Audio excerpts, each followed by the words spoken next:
What is going on? Good morning. Good morning. Good morning. It's 9 a.m. Market's pretty green from what I can tell. But I believe SPY is down for today. I think QQQ is up. I was just looking at VST right now.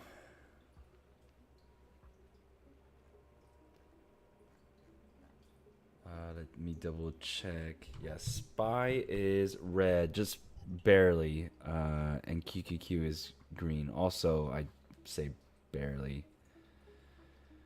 Good morning, Mr. Rogan. Good morning.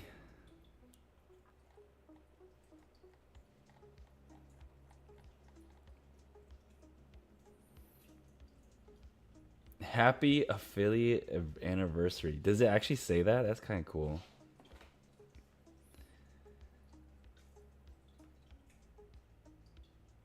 Sick. Mr. Buddy, good morning. Good morning, good morning. Bespada, good morning.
Market is so flat, kind of spooky. Yeah, I think everyone's trying to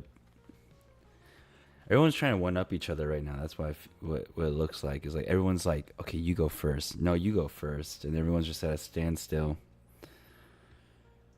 Which is, when we learn about day game strategies, these are the types of days where we we want, like coming from like a newer perspective, right? That kind of just shows how much you've grown as like a theta gang sort of style trader. I think newer people want a flat day, but we kind of see how it's kind of ominous. But newer people are like, yeah, my today's a perfect day to open stuff because it's so flat. Yeah, I think some caution is pretty good. especially if you have plays already. Like if I go to, well, hold on, let me determine whether or not I'm gonna do this or.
Um, breath days are important. Keeps the machine going.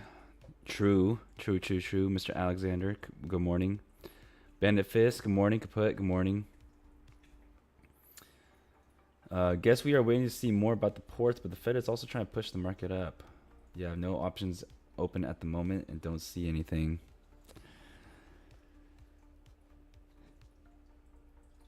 Yeah, I caught some of the VP debates because I finally got a chance to um, see some of it. Yeah, I think both parties agree that clean energy is good, and I feel like that's actually what's driving up the nuclear stocks right now because not only are they at bipartisan agreement, but nuclear is good for AI. So both parties in the government want there to be more efficient nuclear, more clean ways to get energy, and nuclear is one of them. It's been a long time since we've opened up a nuclear plant. And the most recent event is just us discussing a deal to reopen one, not necessarily a new one. So we'll see. VST, from my due diligence that I've done, is a lot more expensive than CEG. However, CEG, although it's like more expensive as stock, its price to earnings ratio is a lot more reasonable. Something I would say though is it's not necessarily focused on growth in terms of opening new plants. The Microsoft deal, what I wanted to figure out was, is that like a one-off sort of thing? And honestly, I feel like it really was until, I'm proven guilty. Maybe there's a surprise contract coming.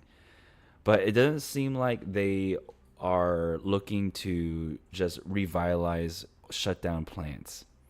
From what I understand, CEG wants to do share buybacks, and CEG wants to make the plants that already exist more efficient. And for those that don't know, CEG is a nuclear company. They provide nuclear energy to different grids, places, people, and things. That big project in Wyoming is breaking ground. Now Wyoming has one in the books. It's a micro reactor. Idea is that it's modular and can be added to as time goes on. Wyoming, is that for CEG?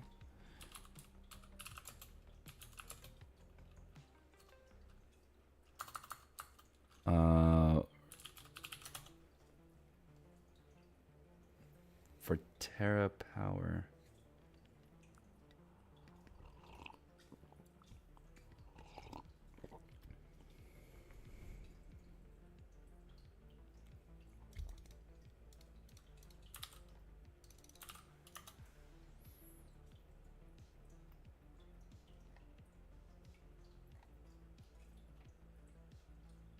Oh, we'll be complete in 2024. Wow.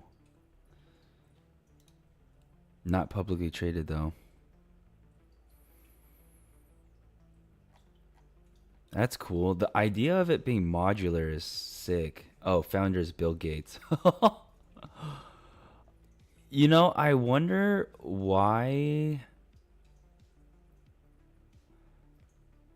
Yeah, I wonder why Bill Gates.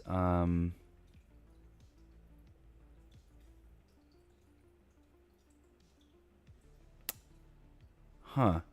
I mean, you would think that they would just use this for data centers and just pile all the money into here, but maybe they're not. Maybe they're not like that.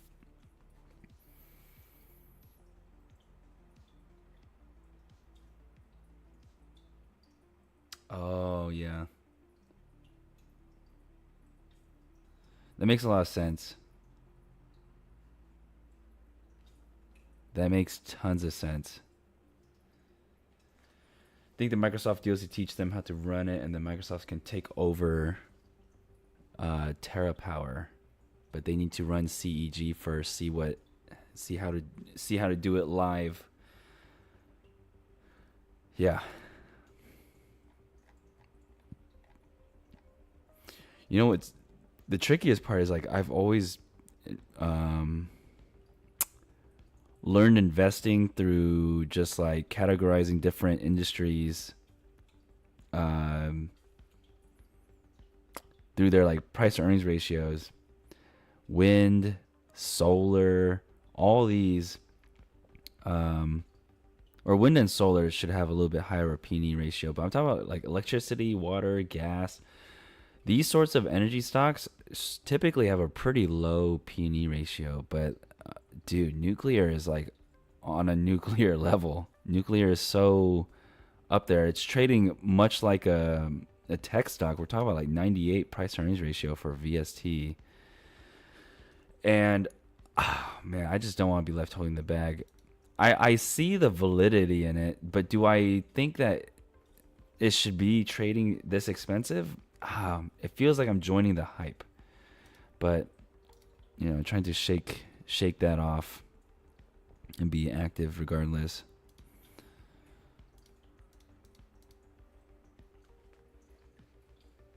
Or so does the tinfoil hat tell me. Yeah, we have a lot of tinfoil hats in Discord, um, and they're all pretty good. It's a hard one due to personal feelings, but high P&E makes sense due to startup cost. Yeah, and it is, dude. I feel like it's a moat. There's only a handful of people in the world that know how to actually start up a power plant. Much like there's maybe a few more handfuls of people that know how to make a semiconductor chip. It's like these are the hard industries to get into. Um, you think of like, oh, Airbnb or Uber, dude. Technically, You could build Uber in a week, technically. Will it scale? No. Will anybody hear about it? No. Will it have a chance of going public? Probably not.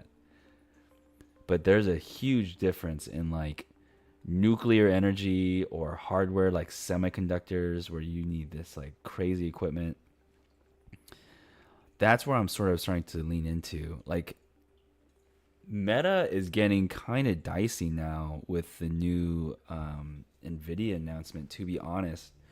Nvidia's new model, like I wonder how we can interact with it. Nvidia just have to type in news.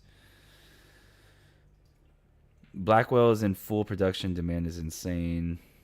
I should be doing something with Nvidia TBH.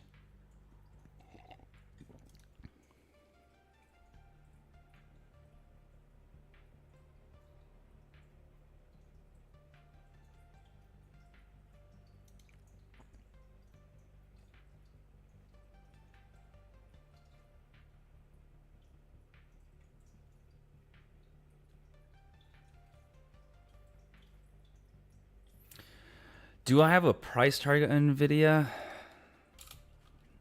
Right now, no. I'm about to look it up and find one for us. I just know that it's gonna be stuck here. That's at least my inclination. Is that it can push up. There's a lot of room for this to just trade inside this like coil. Let me show you.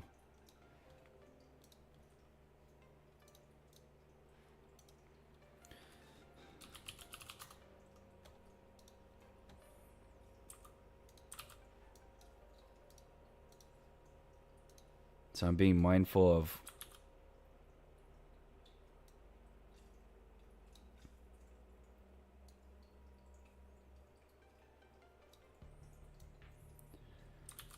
sort of this.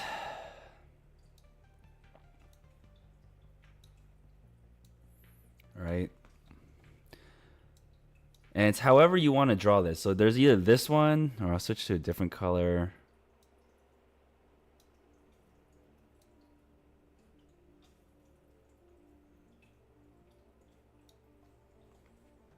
It's like, will the green line trade like this? It just depends on what you think will happen. Or will it trade like this? Chances are, I think it probably goes up. But does it trade like this and then coil up and then here? Does it stay within this more red triangle here? And does it go like this? That determines the type of bet. It's like what's your guess? You know? Does it stay within this one or the purple one?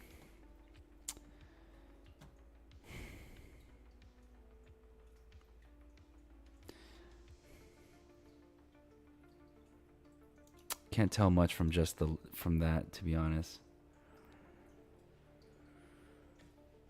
On the 1 year, we're still very elevated in terms of MACD. Year to date, we look a little bit better. Maybe that's actually the better chart to look at, to be honest.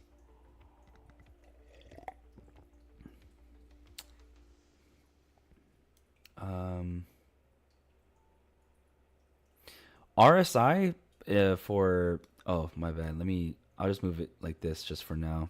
I'll put it back. RSI is just straight up in the middle. Like in terms of hype, right now is just straight up neutral.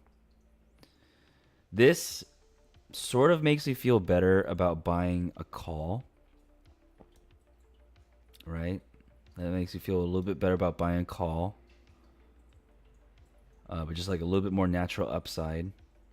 MACD flipped on September 13th, which was 2.5 weeks ago.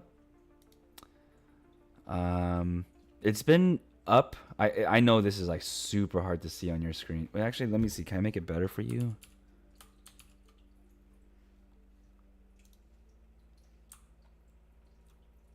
Does this zoom in?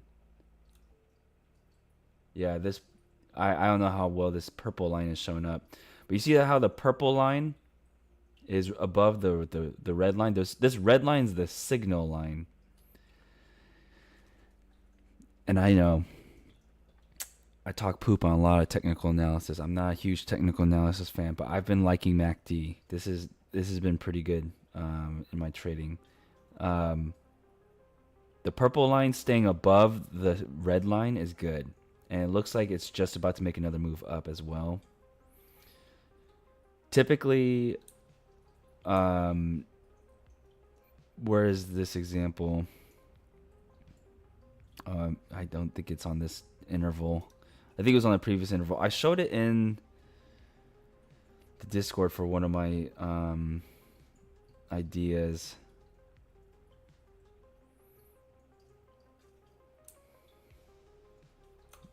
Yeah.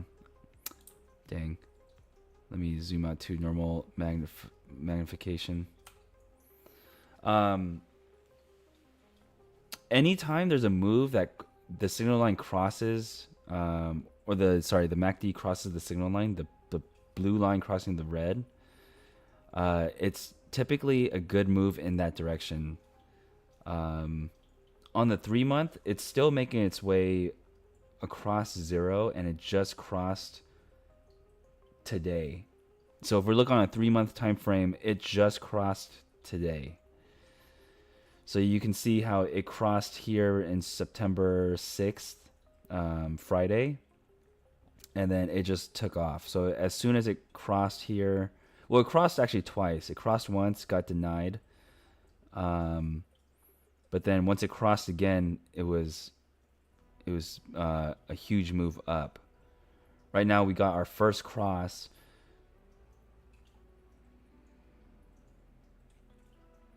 But honestly, I see here. Let me see if I could put some tinfoil hat on this. If you look closely here, it looks like Nvidia actually crosses usually twice. We see here 1, 2. Here 1, 2, and this is a 3. 1, 2, and then blast off. 1, 2, and then rejection. 1, 2, and then blast off. 1, 2. I don't know if you call that blast off, but it takes 2 waves. It doesn't take, I think, ever just one. So that's something to keep in mind as well.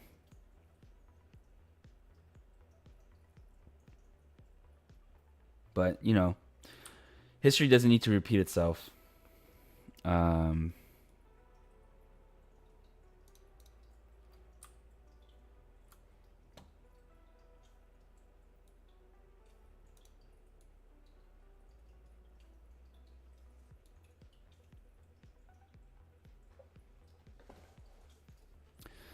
Let me take off this. RSI for the week is pretty up there. But we know that RSI does not mean much, especially since, you know, this right here is RSI being like 77 and 80, okay? And it still made a huge move up. I think, I don't know. I think we don't look at the 1 week or the 1 day. I think that's fact. Okay, we look at least 1 month.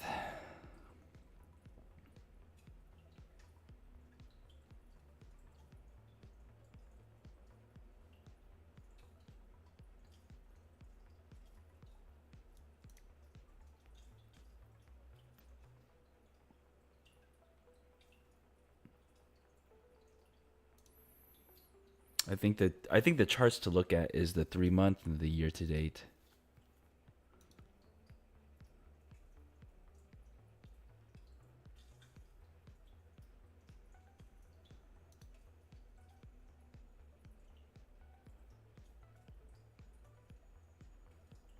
I wonder if um,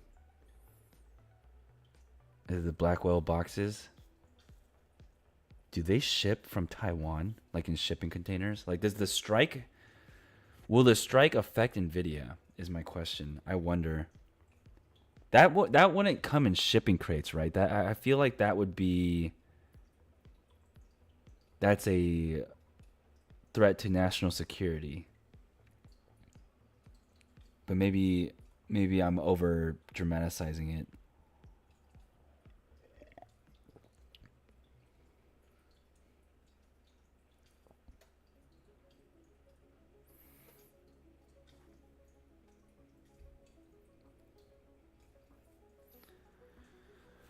I don't know if Nvidia is planning to grow their dividend, so the stock staying stable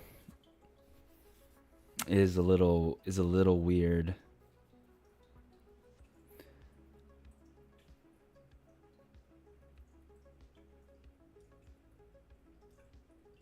I was thinking maybe I could improve my trading if I could figure out how to set good targets. Yeah, I think we could think of a few today. I think it needs an event to decide.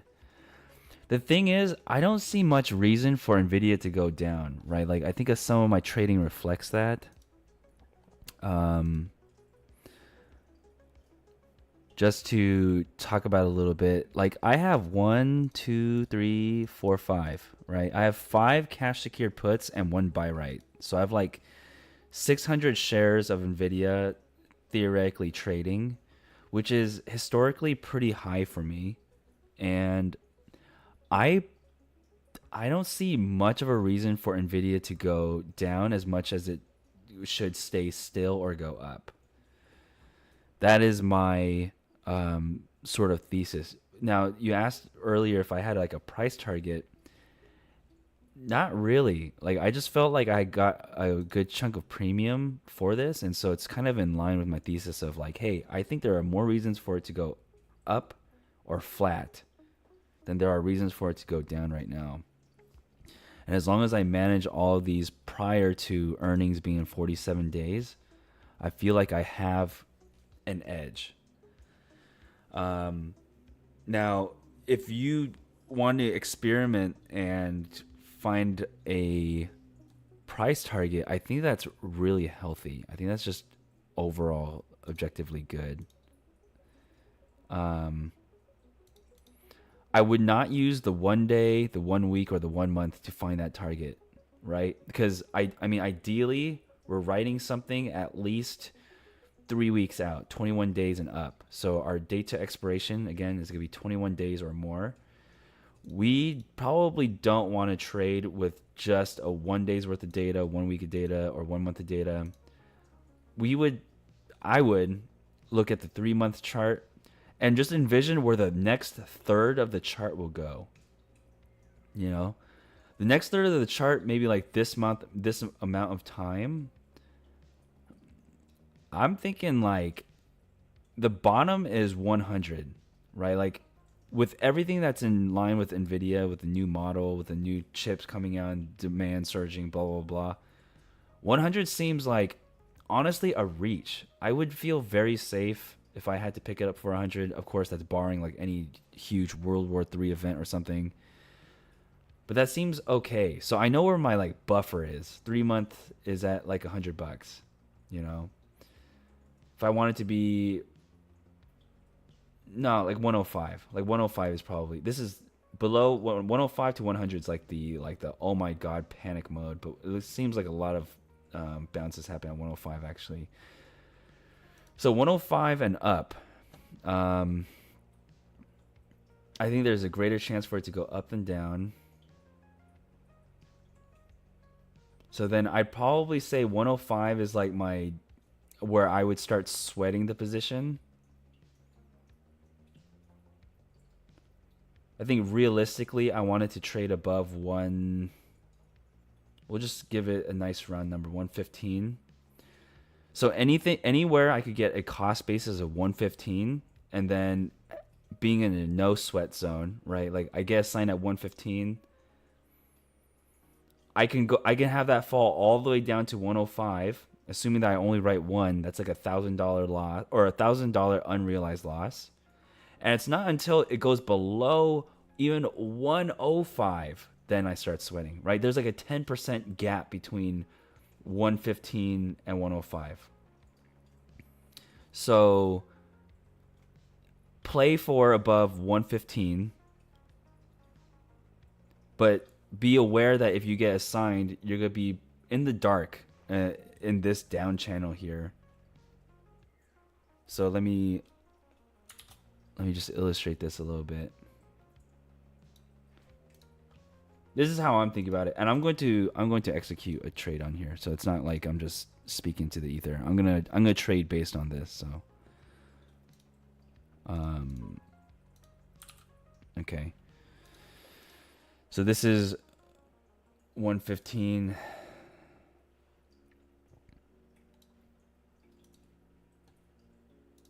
We're gonna call this the green zone.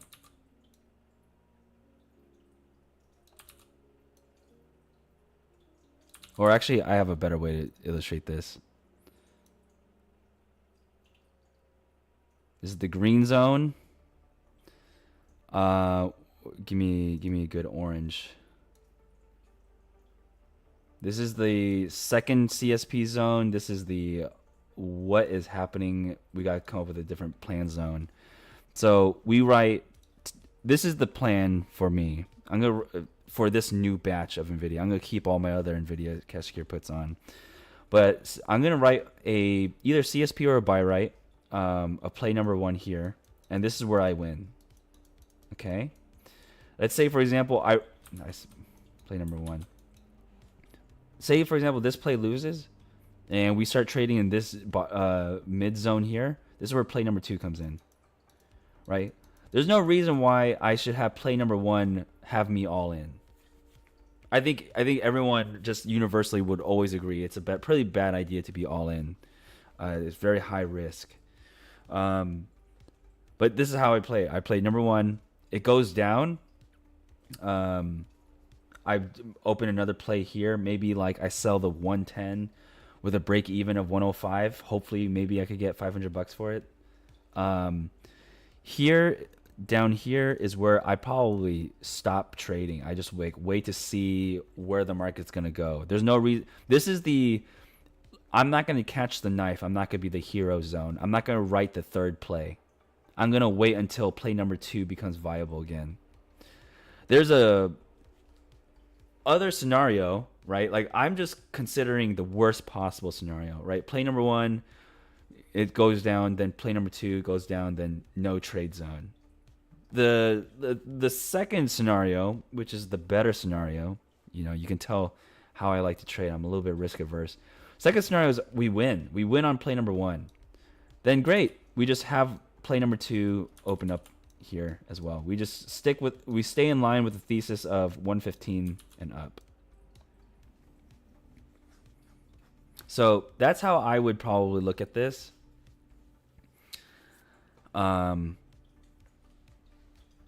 Let's see what we can shop for.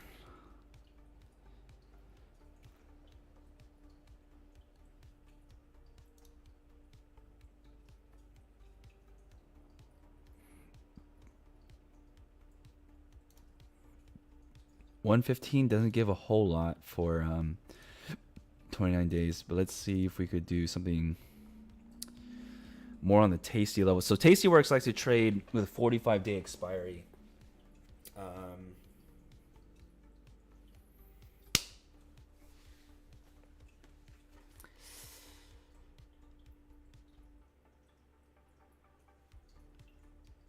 I'm pretty sure we're going to do this 43-day expiry. Be right back. I'm pretty sure. I'm going to get my other coffee.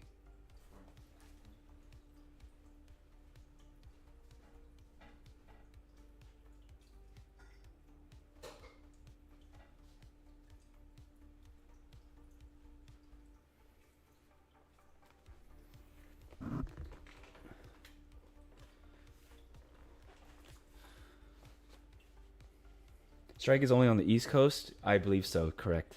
I believe so.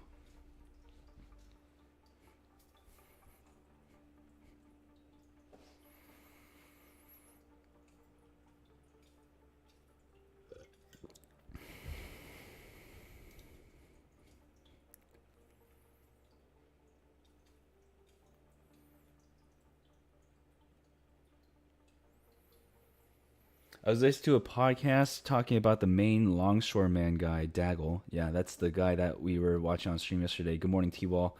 Mob ties acquitted on racketeering charges and testified against a known mob guy that was found in a trunk. He makes 700K. Wow.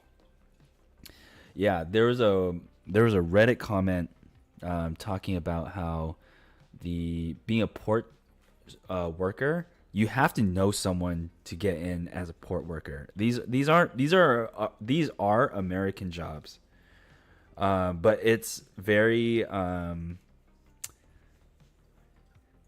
affiliated. Like you have to be a family member or a very very good and trusted friend to be able to get a job there. It's not like you can just apply and it's like a construction job. This is like you're part of the family sort of job, in a good and maybe also a bad way. But yes, selective is a very politically correct term to you all.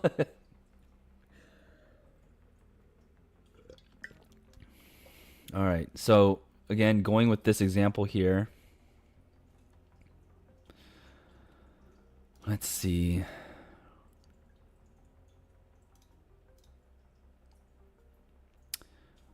115 and up sounds good. I wonder if I could be a little bit more greedy. If I like 115 and up,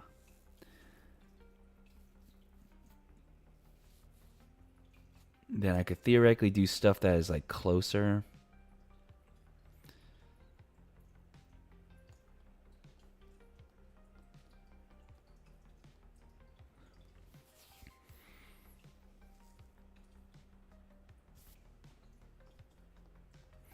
I'm thinking about selling this 120.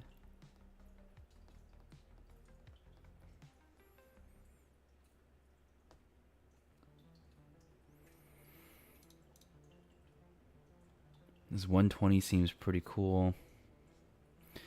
It gets me down to 116. 116, not that big of a deal.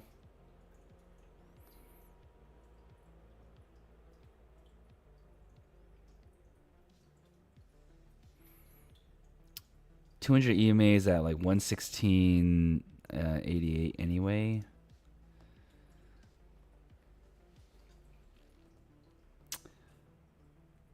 Yeah, I think this is it. This is play number one. So I'm going to open this 120 for 22 days. If you guys know me, my favorite date to expiration is 21. So this is pretty in line with how I trade.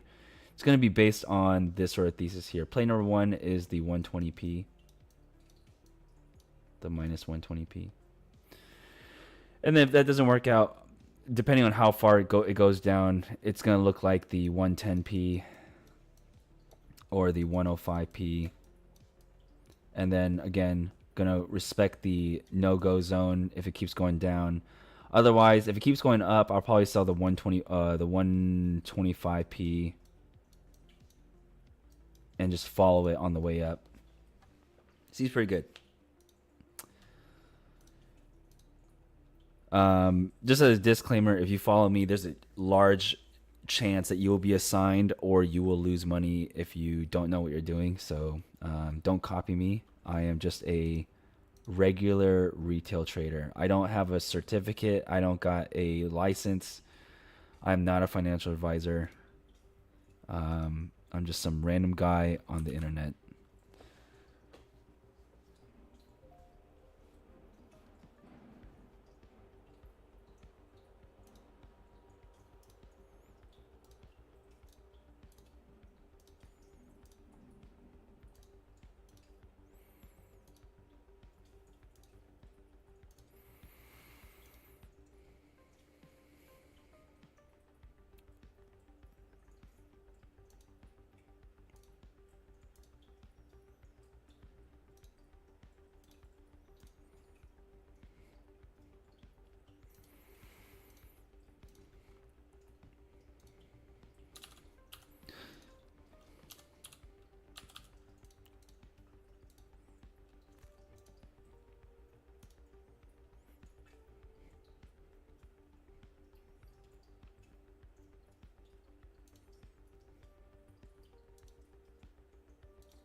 Very cool.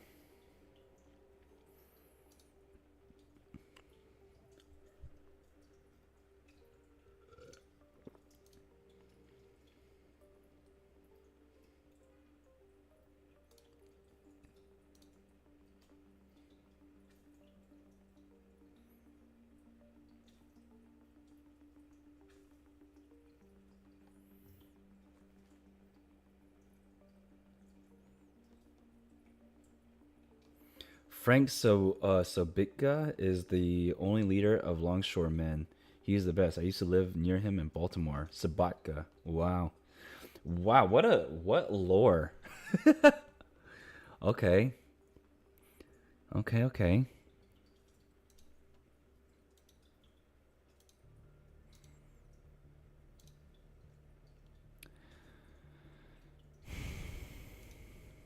Okay, we're done with Nvidia for now.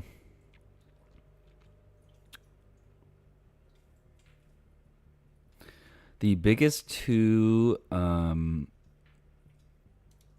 CEG is just popping off. The biggest two losses that I'm kind of holding on to right now are Palo Alto and Microsoft, as well as Costco. Costco, I'm only 40% of the allocated capital that I want to eventually put in.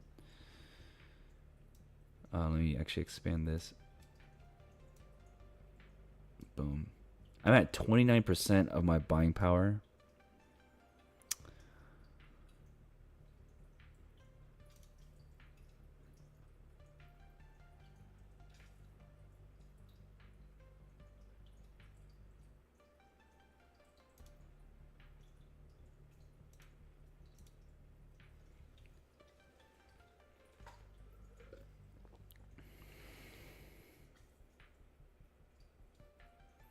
Wow, insane. Insane that I have so many green positions on right now. But SPY is red. I'm green on SPY because I have puts or a put. Crazy. Crazy, crazy.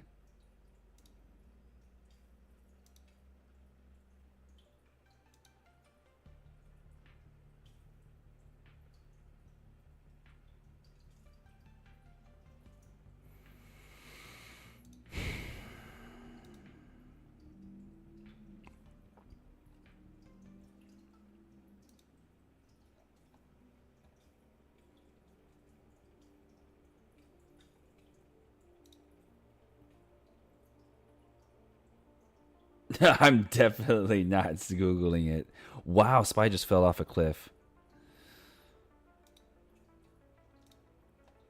Wow. Wow, wow, wow. What just happened? Is there volume behind it? If there's volume, I'm just gonna buy another put. There's not. There's actually not. Totally expected there to be. Maybe it's just not coming up on Robinhood. Let me. When things get serious, gotta kind of look it up on here.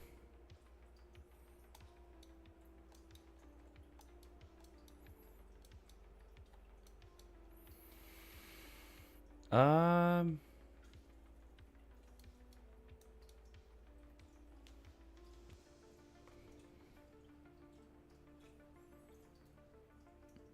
Wow. Yeah. I don't.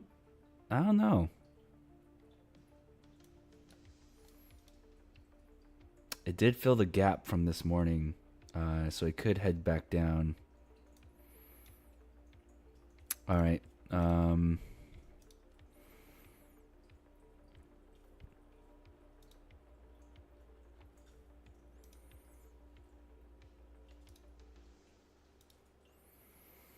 The 568 for November 15th.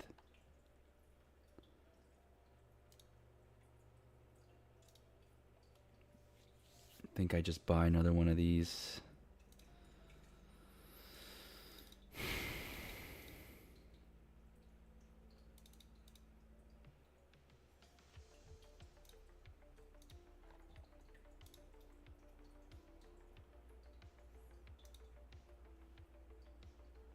Yeah, man. Let's be wrong.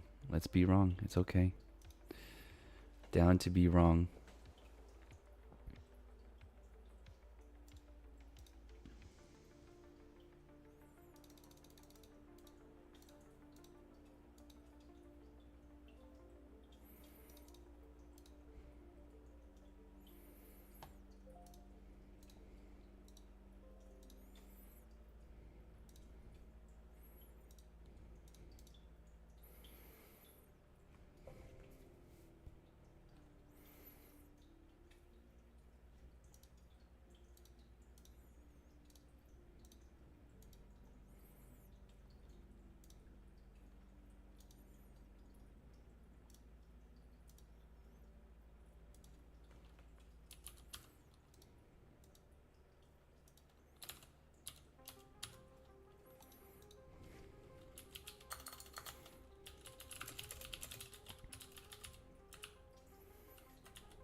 We'll let Nvidia chug it out or thug it out. Seems good.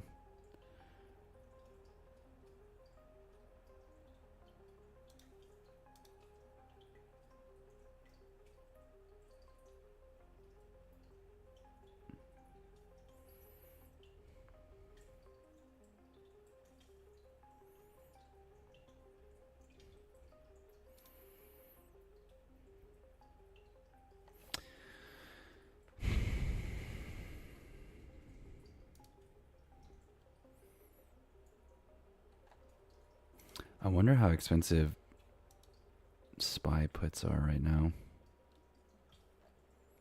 0 day. Oh my god.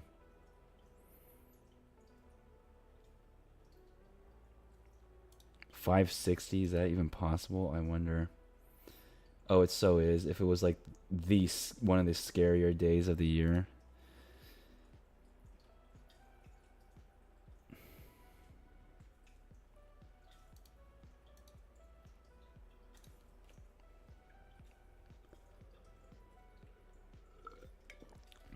Volume's up there.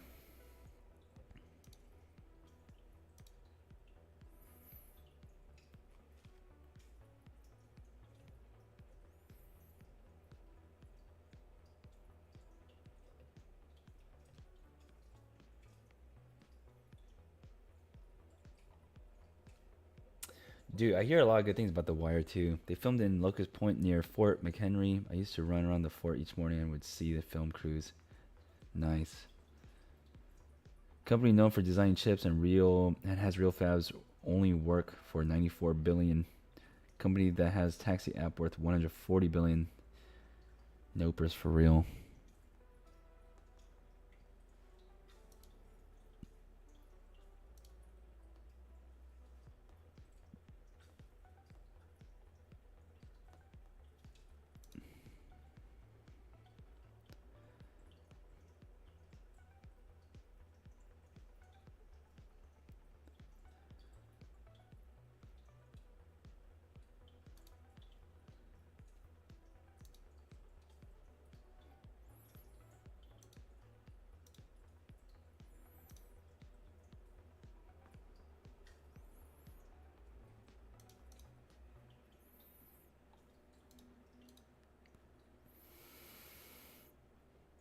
Wow, these are so expensive.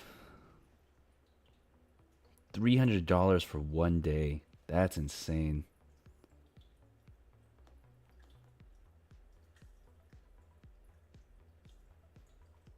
That's crazy.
2 SPY puts lowers my delta by almost a third.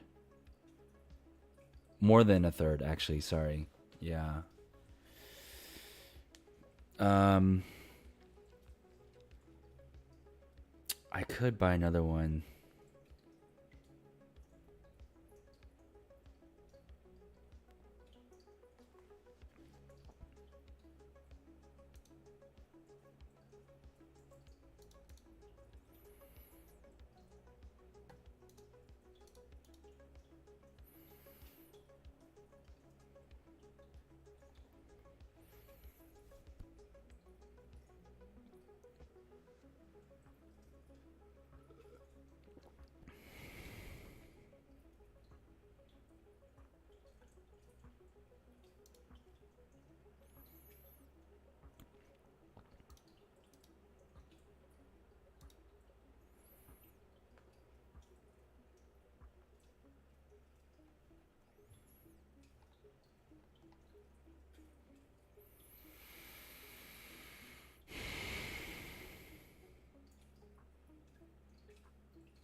Maybe I'm good though.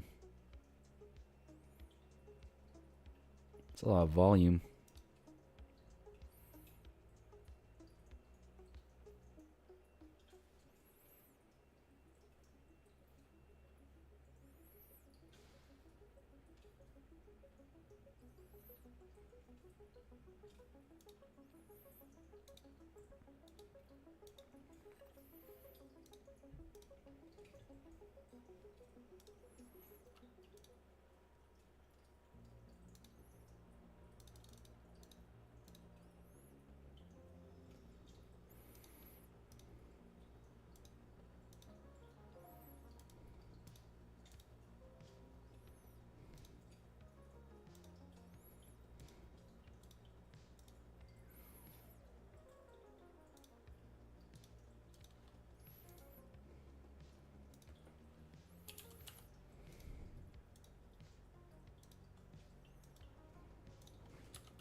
My delta is at 100.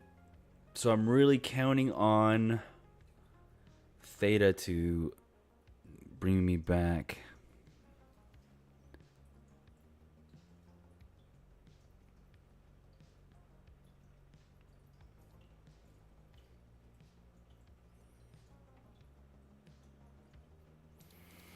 Sentinel 1 is interesting because I could close out of it. Or at least the cover calls at least.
Mumble, thank you for the sub. Thank you, thank you.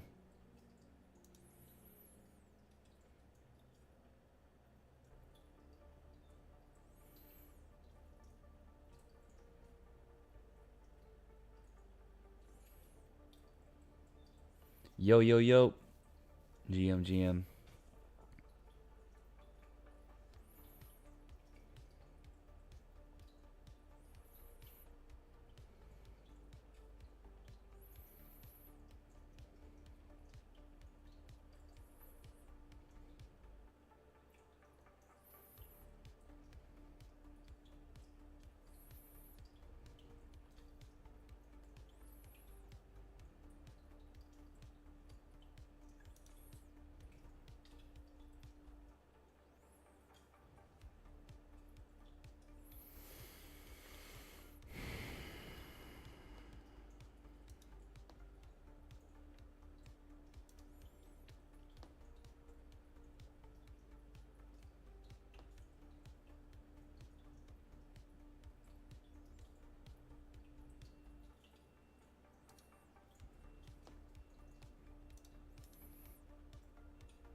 What a what a busy what a busy day. Spies down, energy is up, semis are up, cybersecurity is flat, Costco is down, and Kava still trading flat. Dude, what a crazy day. I think money is trying to shift into different industries.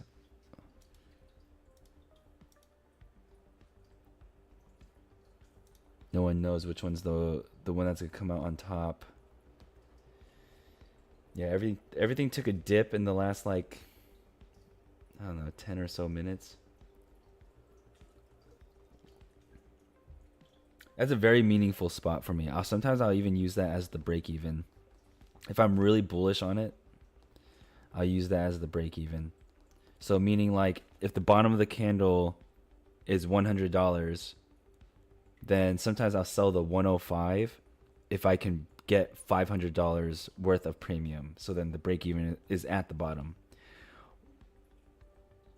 For someone that might be new to gap style trading, you might want to consider just selling the 100 strike for a little bit less premium. Therefore, even if you do get assigned, you're getting assigned at a price below that sweet spot, which is even better for you in the long run in case if it goes red.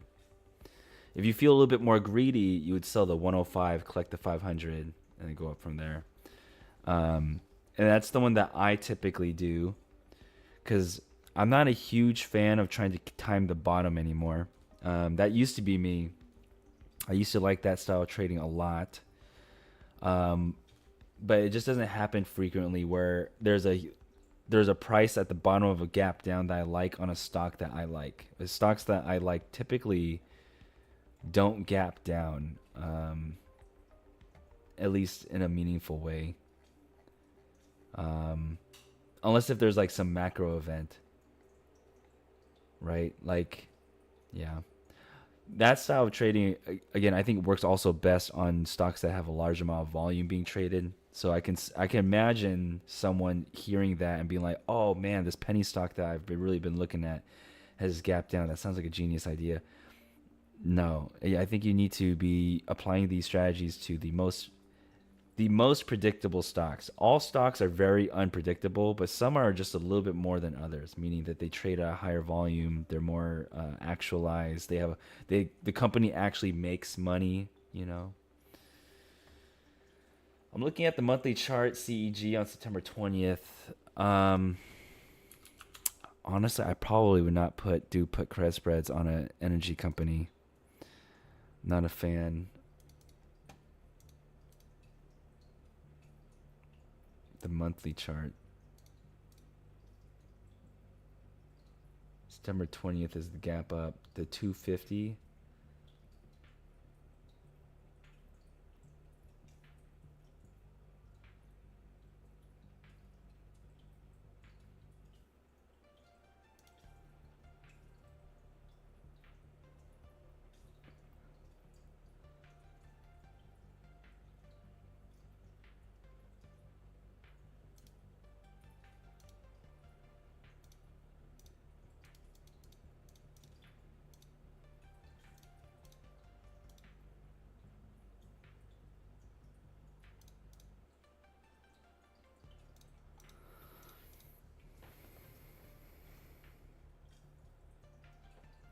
$250, $245.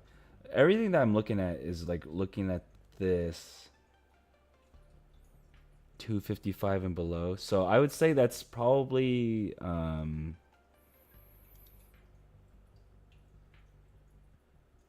oh, this one. This is indeed the gap up, correct. But you're looking at selling at 250, which is up here, and buying the 245.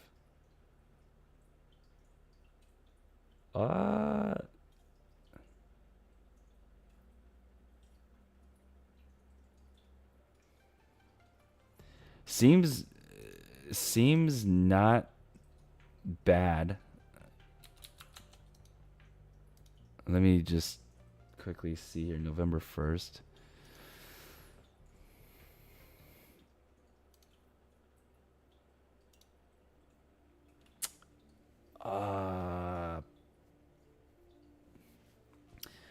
So the slippage here is very wide.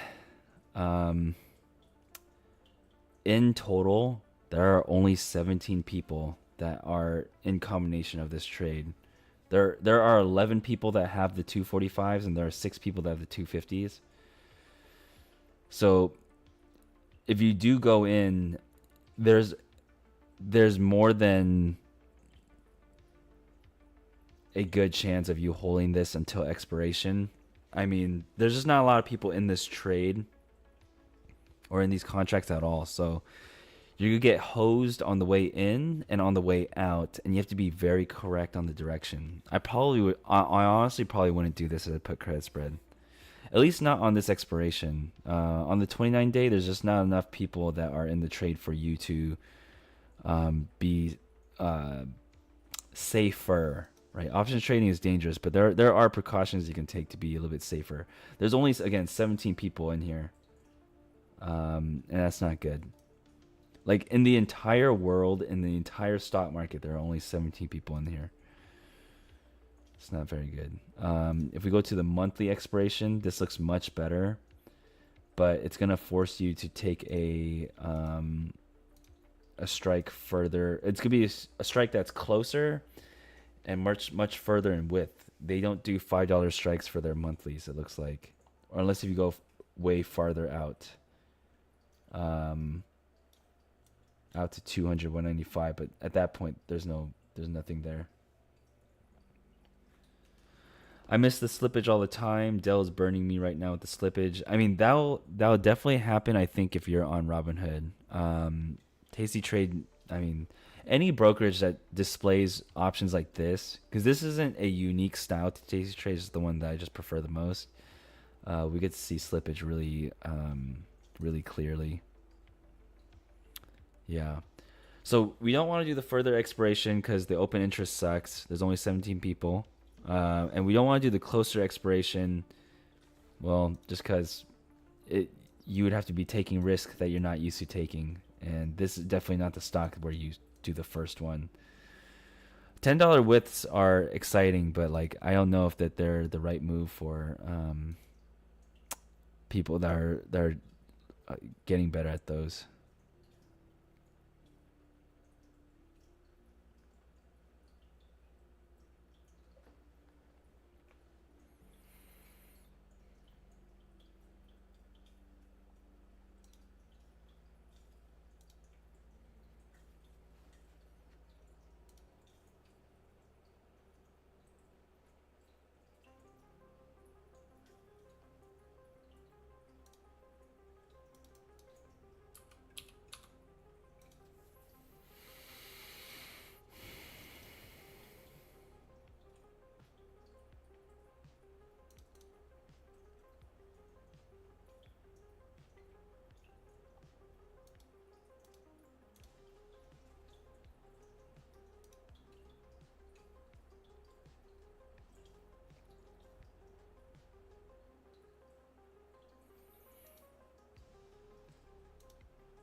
Bro, 560 looks so possible.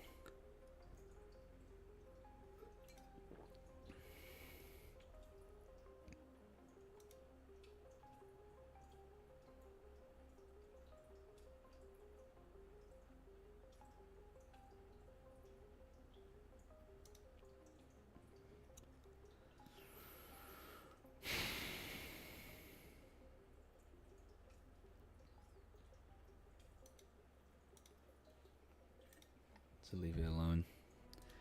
Um,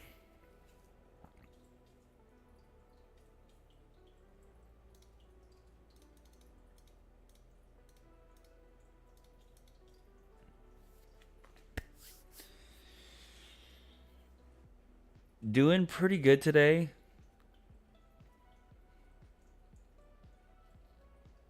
Just kind of looking at my portfolio. I mean, I'm pretty 50-50. right now I'm managing a $333,000 portfolio. I'm up $500, but that's really a drop in the bucket. My portfolio is pretty flat. I reduced my delta by about like 120 today, which means that like I'm taking price sensitivity off of my portfolio by hedging. So I bought some SPY puts today. Ideally, the SPY puts lose and the rest of my portfolio rockets. But this potential gain I could be making from these SPY puts can help me offset some of the short-term losses I'll accrue while wheeling through my rest of my portfolio. My buying power usage right now is at 30%, so I feel pretty well equipped to handle any sort of significant downturn in case if like tomorrow, is an extension of today's red SPY movement. Um, would I put on another SPY put?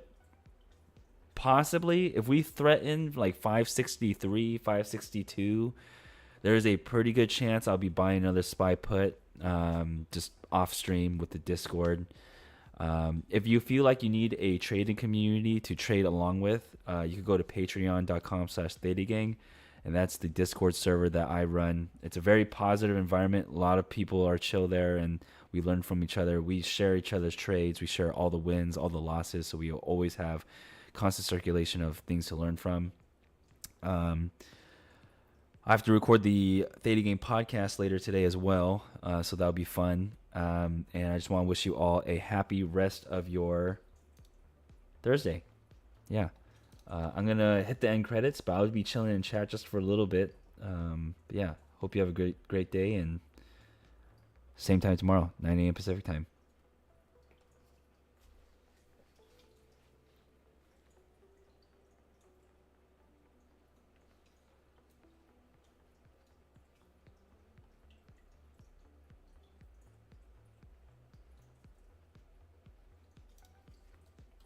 Later, Rogan.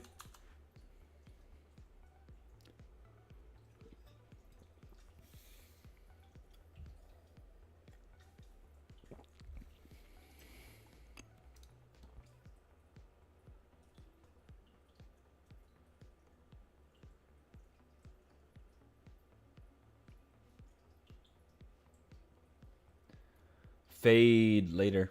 Bye.